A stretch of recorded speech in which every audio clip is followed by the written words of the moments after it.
Welcome to Points for Normal People. I'm Katie, and I'm here because I know that travel costs add up, especially for a family. But I believe that travel isn't just for the rich. That's why on Points for Normal People, I'm here to help you do what our family does. Use everyday expenses and credit card welcome offers to supercharge your travel points so that you can pay for entire family vacations every year. I'm so excited that you're here with me today for this very first episode. Today, I'm going to be giving you a short overview of what I will cover in Season 1. I'll introduce myself, I'll talk a little bit more about the title of the podcast, what I mean by Points for Normal People, and why I chose to name it that. And I'll talk about how my travel points methodology is different.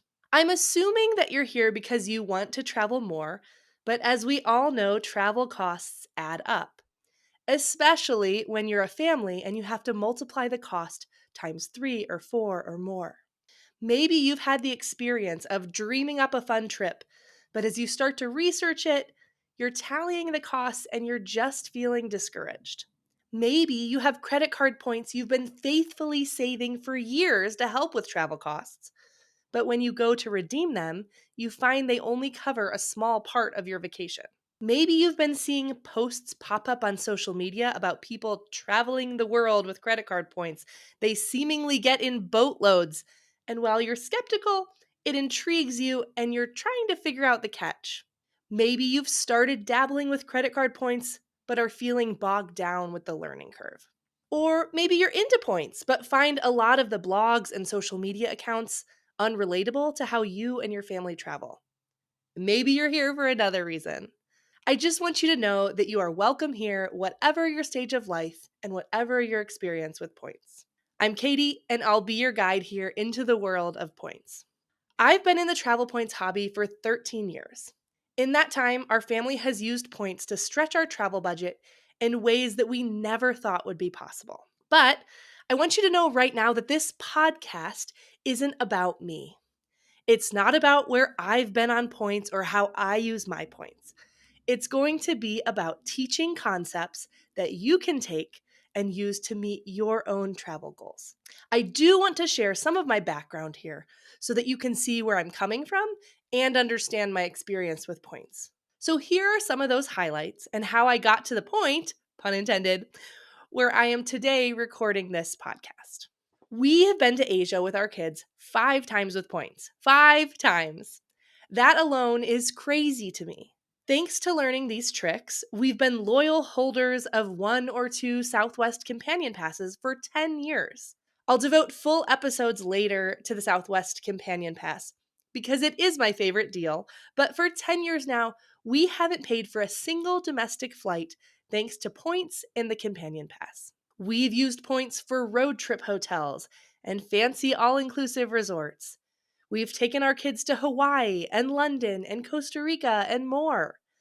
We've even used points to go to Disneyland Tokyo and Disneyland Paris because with points, it can actually be cheaper to go to those places than to the US parks. Now, I wasn't always all in on this hobby.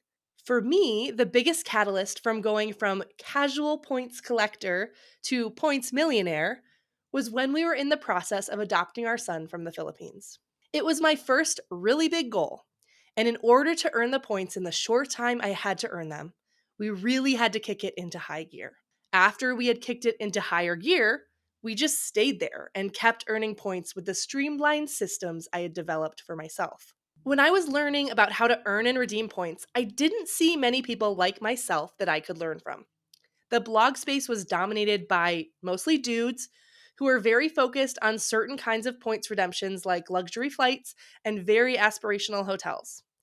I had to weed through information and read lots of forums and try to figure out how this would work for my own travel style and goals as a family. Even when I went to a few points conferences, I quickly realized that most people were willing to invest way more time than I was into this hobby. But I still felt like travel points could be helpful to all the families that I knew and could be done in such a way that didn't take tons of time. So eventually, that led me to start a blog, partly just as a resource for friends and family who kept asking us how we managed to travel so much. See, my husband is a nurse and I was a stay at home mom. And a nurse makes a comfortable salary. But it's not like as a nurse, you make a salary where you can just go and travel anywhere you want, which is the travel lifestyle that we had. I started writing long emails to my friends to explain how we were doing this, and eventually decided to put my take on points up on the internet, and my blog, Katie's Travel Tricks, was born. Eventually, I got on other platforms like Instagram as well. I got on Instagram specifically when our family took off on a year of full time travel. This, again, was largely possible because I had built up a balance of 2 million points. So we had all these points at our disposal when we went to book our flights for our trip. Over time, Instagram has become my largest platform. I call myself an accidental influencer because I really did not think that that would be the focus for my business. And while I have met so many lovely people on Instagram actually drives me crazy. There's a few reasons for this. One of them, though, is the rules that I have to follow as a credit card affiliate. If you follow me on Instagram, you know that credit card affiliates on Instagram, specifically with Chase Bank, are not allowed to say Chase card names, and we're not allowed to say Chase. And it sure makes it hard to just try to give people really good, clear information. Now, thankfully, those restrictions don't exist on blogs or podcasts or YouTube. So I'm really excited about having this podcast as a medium just to give clear information and teach these concepts in a very simple and linear way. That's another thing that social media isn't great at facilitating. That's one reason I'm structuring this podcast into seasons so that you can start at the beginning of a season and work your way through in order. Well, the episodes will make sense on their own, at least I hope they will. They will be planned in a specific order that aims to build your knowledge layer by layer. I'm really aiming at keeping each episode short, but packed with value. You're busy, I'm busy. Let's learn this in the least amount of time possible. So, what exactly will you learn here on Points for Normal People? I'm going to start off by going over the most common mistakes I see when it comes to travel points and how to avoid them, of course. For every topic I cover, I have additional resources available either on my YouTube channel, on my blog, or in my free course. And I will link you to other resources in the show notes for each episode if you're ready to deep dive into any of the topics that I cover. If you're wondering if there's a bait and switch here, I want to assure you that one of my promises is that my resources, including my course, which is a comprehensive course, are free. I believe that you shouldn't have to spend money to learn how to save money. What else will I be covering in season 1? Well, in season 1, we are also going to be doing a deep dive into learning the ins and outs of Chase Ultimate Rewards. Now, there's a lot that you can do with points, but I think that mastering one rewards program first gives you the strongest foundation. By the end of season 1, you'll have a really good idea of the best ways that you can use Ultimate Rewards to stay at hotels, to fly to different destinations, as well as other uses for these points. You'll understand the benefits of cards that earn Chase Ultimate Rewards, and you'll understand how to keep earning those Chase Ultimate Rewards indefinitely. Chase Ultimate Rewards is a really powerful ecosystem that you can absolutely hang out in forever. Or, after you master it, you can choose to add other reward programs to your knowledge base as well. So that will be season 1 of Points for Normal People. So let's talk about now the podcast name. I went through a lot of name options when I thought of what to name this podcast. The reason that I picked Points for Normal People for this podcast is because I truly believe that anyone can learn how to do this. And I think that a lot of the information that you see on blogs and social media with points is dominated by individuals who don't approach points in what I consider to be a normal way. So let me explain what I mean by that and what my aim is instead. The points creator space has long been dominated by people who tend to be aviation geeks. If you're an aviation geek who isn't a multimillionaire, you actually probably have to get into points in order to afford the flight experiences that you have on your bucket list. So aviation geeks get really excited about points because flying Emirates first class and taking a shower on the plane becomes a possibility when you have points. But they also spend a lot of time learning about different plane types and seating arrangements and all the distinctions between all the hard and soft products for different airlines because they care. It's their hobby and they love learning that. And they also don't mind jumping through a ton of hoops to earn and redeem points because it's a means to their ends. If you haven't guessed it by now, I'm not an aviation geek. And for a long time, I felt out of place in the miles and points community because my end goals seemed so different than everybody else's.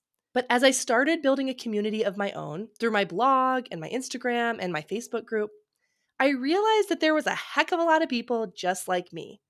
It's just that our normal travel goals often get drowned out because they just aren't as fancy.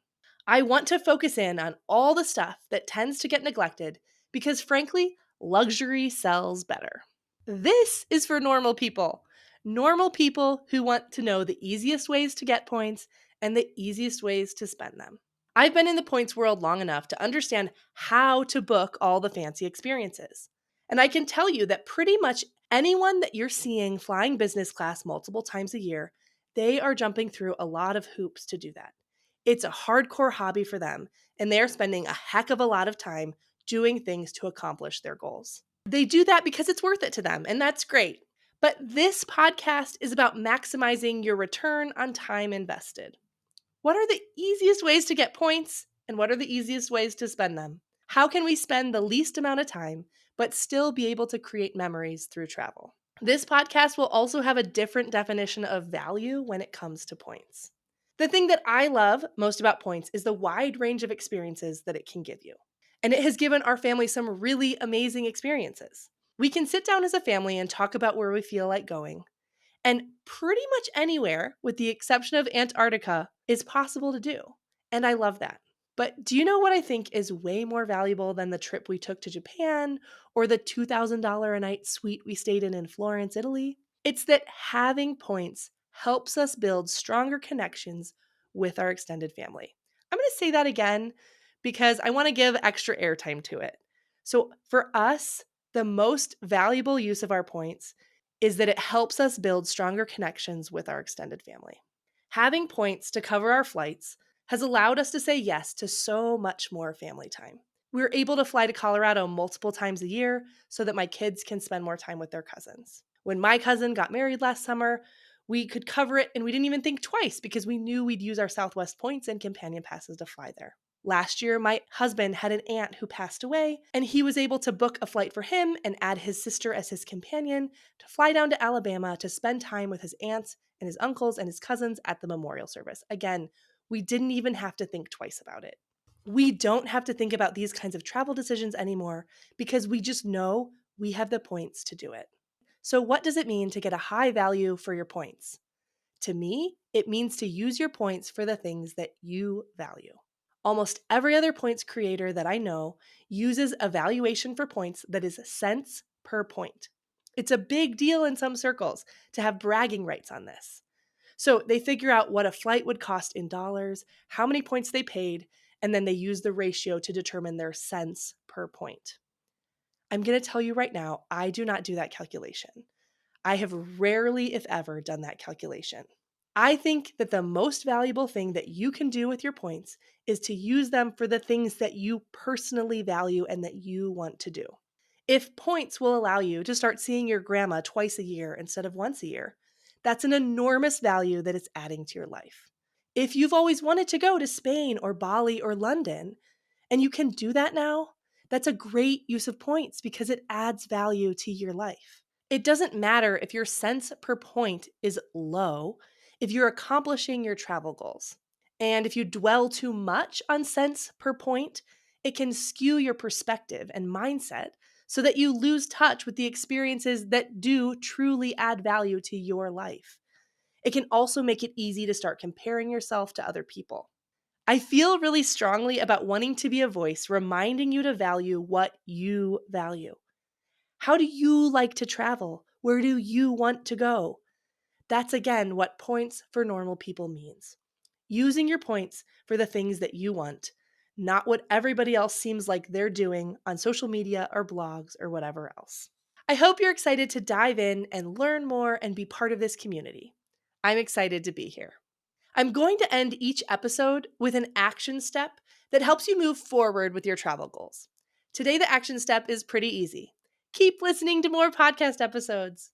I also have a brand new downloadable guide for beginners, which I encourage you to grab down in the show notes. It's a good written reference to have and be able to refer back to, and I encourage you to sign up for it. Thank you so much for spending your time with me today. I'll see you next time when we will continue to unlock the secrets of travel points together.